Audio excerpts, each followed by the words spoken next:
Estamos começando mais um Lutz Podcast e hoje, para trocar uma ideia aqui com a gente, temos Alexandre Pereira do canal Dimensão Mental. E aí, cara? E aí, Lutz, tudo bom? Prazer estar aqui. Muito obrigado pelo convite. Muito obrigado, cara. E obrigado pelo presente. Obrigado por ter vindo aí. Obrigado pelo presente, que é o livro Expresso das Estrelas. E se quiser pode falar um pouco do livro, mas eu queria que você se apresentasse também o que você faz hoje, o que fala o canal Dimensão Mental. E, bom, é isso. Bom, meu nome é Alexandre Pereira, eu sou professor e escritor e eu trabalho com esses assuntos de estudar a consciência, quer dizer, quem somos nós?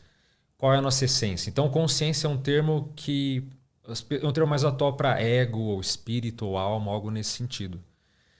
Então, desde muito cedo eu comecei a ter alguns fenômenos espontâneos assim. Então, desde o fenômeno de paralisia. Então, eu estava deitado, de repente acordei paralisado. O que estou paralisado? Como assim? Então, enfim, tive vários fenômenos e aí eu entendi, né, que tinha como estudar, que tinham pessoas interessadas nisso. E eu conheci então, né, em 1996, uma especialidade, uma ciência chamada conscienciologia, que é o estudo da consciência, o estudo do ego, o estudo do espírito, vamos colocar assim. Alguns até falam que é espiritologia, quer dizer, você poder se conhecer. E a partir de então eu comecei a entender os fundamentos, entender técnicas, entender a realidade, só que de um ponto de vista diferente, porque essa especialidade, o intuito dela é estudar a consciência só por ciência, só que usando outros métodos e outros, vamos dizer assim, outro paradigma, outro viés. Por quê? Porque para a gente entender a nossa consciência, quem nós somos, a gente vê que a ciência atual ela não tem método suficiente, porque para estudar pessoas, envolve emoções, pensamentos, crenças, a mentalidade, uma série de questões que dificultam a gente entender a nossa realidade. E um ponto desse estudo da consciência é que ela engloba tudo. É o estudo da tudologia que a gente brinca assim. A gente quer estudar sobre tudo. Tudo que envolve a consciência para a gente é interessante.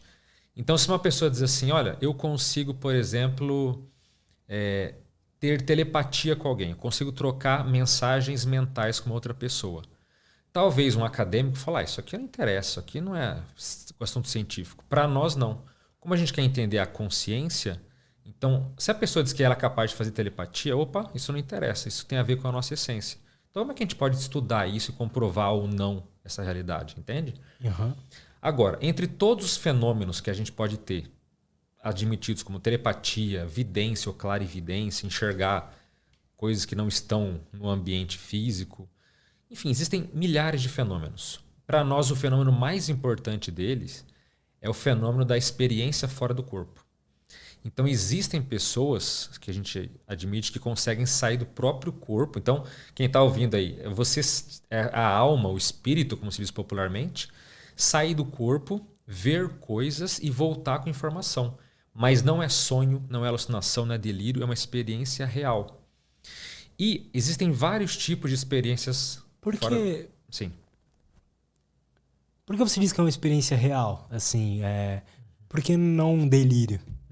Então, porque em geral essas experiências podem ser comprovadas depois. Porque quando você alucina, quando você está no estado febril, no estado delirante, tudo é confuso, sem sentido e você não consegue comprovar uma alucinação. Agora, por exemplo, até entrar no viés aqui do meu canal de Dimensão Mental, que ele aborda experiências de quase morte. Então, o que é uma experiência de quase morte? É um tipo de experiência fora do corpo. Só que ela não acontece espontânea, ela acontece em casos meio dramáticos assim.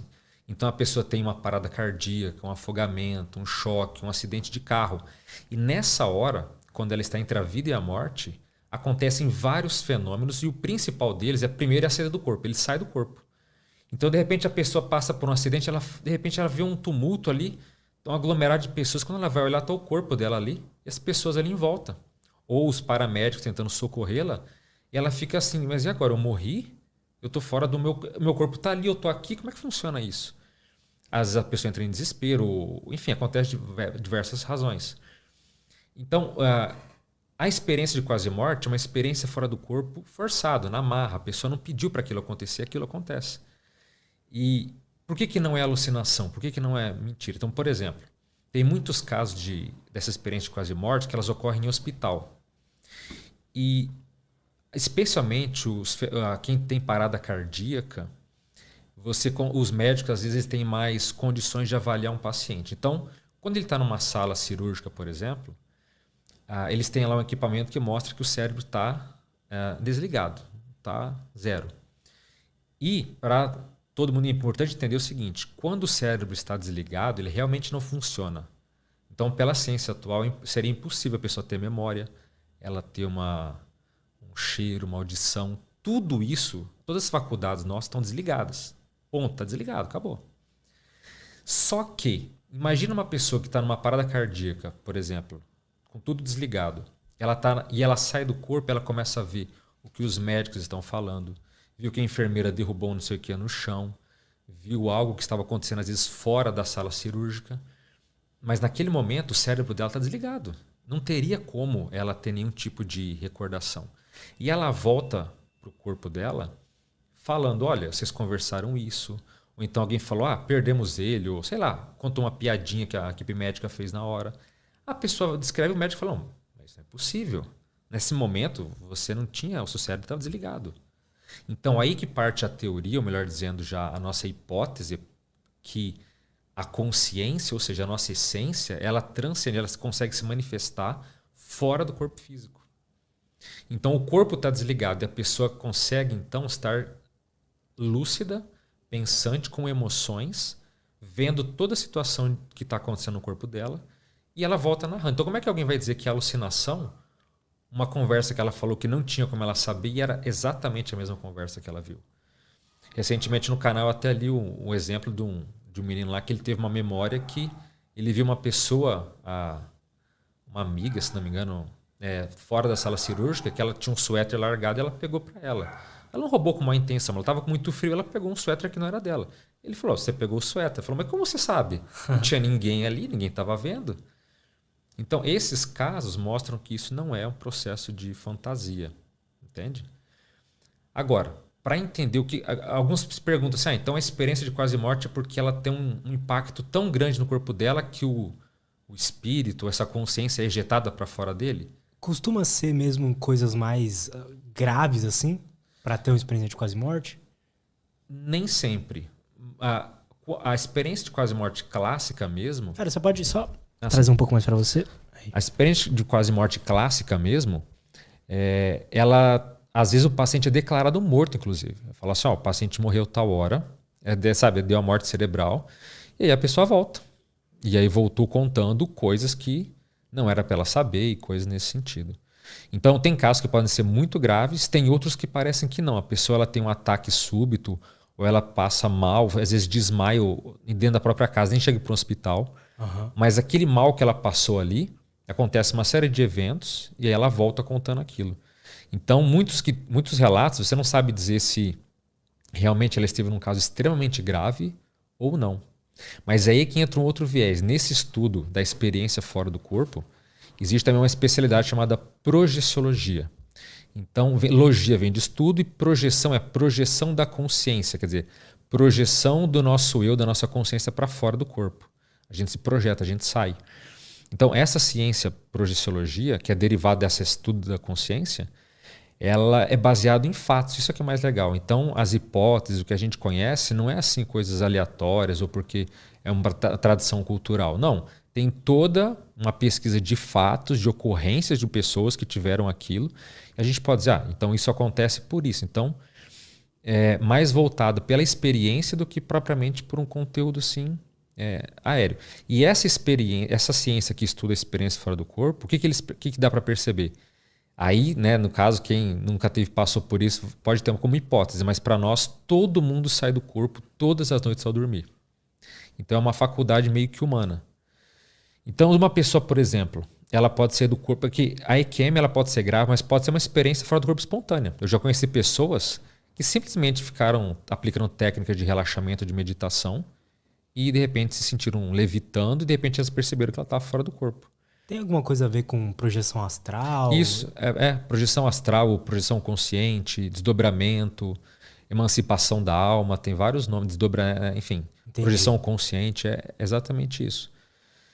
Só que assim, a própria experiência de quase morte, então, ela é um tipo de viagem astral, um tipo de projeção consciente, mas ela tem outras coisas que acontecem que não necessariamente nesse tipo de ocorrência. Então, por exemplo, na experiência de quase morte, não é só sair do corpo. Então, a pessoa, primeiro, ela se sente fora do corpo, mas em muitos casos a pessoa atravessa um túnel de luz, o famoso túnel de luz, ela se vê num túnel, um túnel de energia, ela se vê voando ou de alguma forma se locomovendo naquele túnel, e no final dele tem uma luz.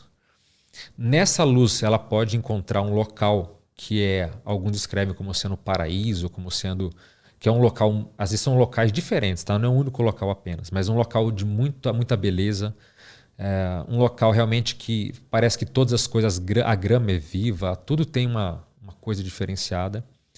Nessa EQM a pessoa pode encontrar parentes que já faleceram, ou o chamado ser de luz, que aí para nós o termo técnico é amparador. Quer dizer, um amparador é uma consciência, um ser que nos ampara, que nos ajuda, que nos protege às vezes.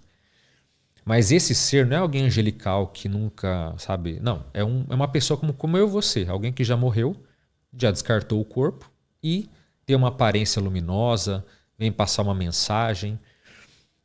Existe também outra característica chamada revisão da vida. Então tem um fenômeno chamado revisão da vida ou visão panorâmica. Então pensa, alguém pode dizer assim, é um momento nostálgico. Então, não é. É um fenômeno muito profundo. Então, por exemplo, pensa uma pessoa que durante EQM, em segundos ela revê a vida dela.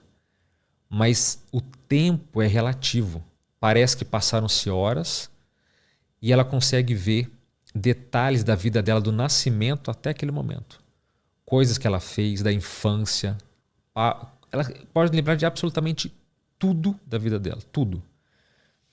E, inclusive, tem casos de visão panorâmica ou de revisão da vida nesse flashback, que ela consegue, inclusive, acessar a emoção das pessoas. Então, ela vê a ação que ela teve, como que repercutiu na outra pessoa, as emoções que ela gerou, ela sente a emoção da outra. O quanto que ela foi boa para os outros, ou o quanto que a atitude dela machucou, feriu. Então, é um fenômeno profundo, você rever a tua própria vida e se existe uma vida após a morte, é um fenômeno necessário, você ver quais foram as coisas ruins que você fez, coisas boas. E então, esse é um ponto muito interessante, porque nesse caso a pessoa é o próprio juiz de si mesmo. Ela olha a vida dela com uma transparência tão grande que ela sabe se ela errou, se ela acertou. Ninguém precisa dizer se a vida dela deu certo ou deu errado. A vida dela fica muito nítida para tudo. Então, isso é um processo que é muito forte para muitas pessoas, entendeu? Existem também casos onde na própria experiência de quase morte também tem uma chamada fronteira. Então, há uma fronteira simbólica que a pessoa sabe que se ela passar, ela não volta mais para a vida. Então, pode ser um rio, uma porta, pode ser... fim do túnel? Não, o túnel até pode ser. Tem alguns casos que ela sabe, se ela for para o final do túnel, ela não volta mais. E assim... Eu estou fazendo assim, alguns gerais, né? Algumas não acontecem em todos. Para passar por minha quimio, eu tenho que ter um túnel de luz? Não necessariamente. Alguns não encontram pessoas, ou alguns têm contatos só telepáticos mentais, mas ela não vê ninguém. Então, a experiência varia. Mas são critérios gerais que acontecem na maioria dos casos.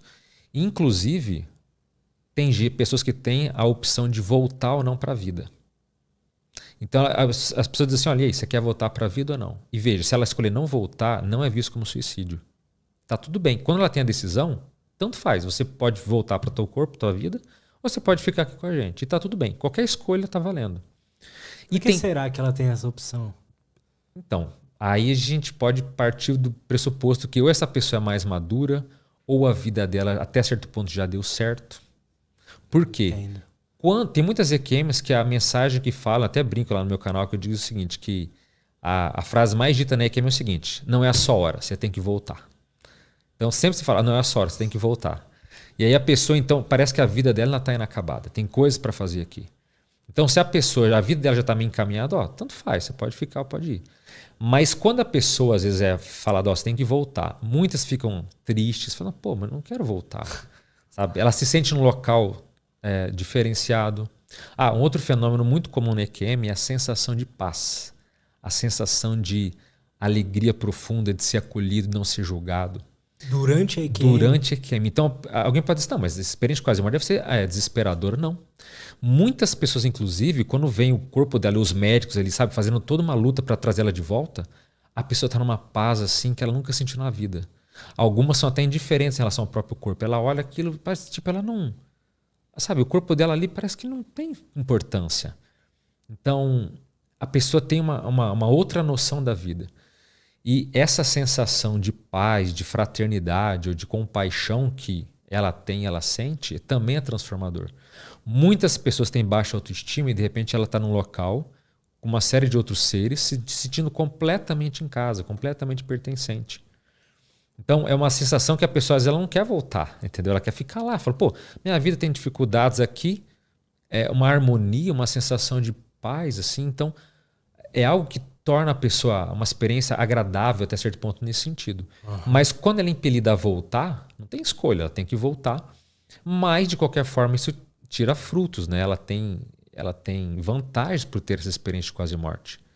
Então, ela perde o medo da morte. Qual que é o maior medo da humanidade? Se a gente for olhar para nós da ciência da consciência, como o maior medo nós temos é o medo da morte. Se você pegar, o medo de falar em público, no fundo é o medo da morte. É o medo de ser atacado, de ser rejeitado, é o medo de... Tudo, se a gente for olhar, qualquer medo vai partir para o medo da morte.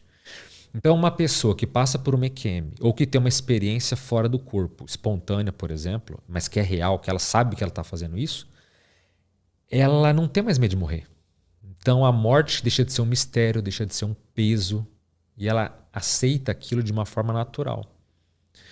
Então, se a EQM tivesse só a vantagem de perder o medo da morte, já seria fundamental, mas ela cria outros benefícios assim por diante. Então essa experiência de quase morte, a EQM, ela acaba trazendo assim, muitos, vamos dizer assim, frutos que a pessoa pode tirar a partir de então.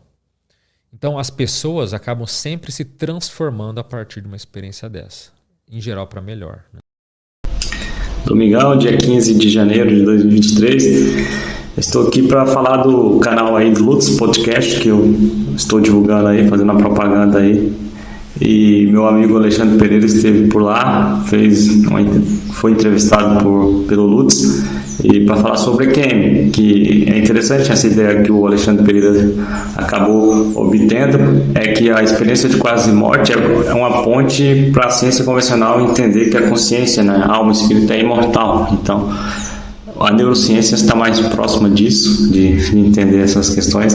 Daqui a um tempo também a psiquiatria, a neurologia vai compreender melhor, mas hoje, na ciência convencional, Miguel Nicoleles e outros neurocientistas brasileiros já estão mais perto dessa comprovação. Eles, em partes, eles já sabem, né? Então vale a pena a gente estudar a projeciologia, que tem ligação com o paradigma consciencial. Grande Alexandre Pereira e grande Lutz aí, que esse trabalho é excepcional.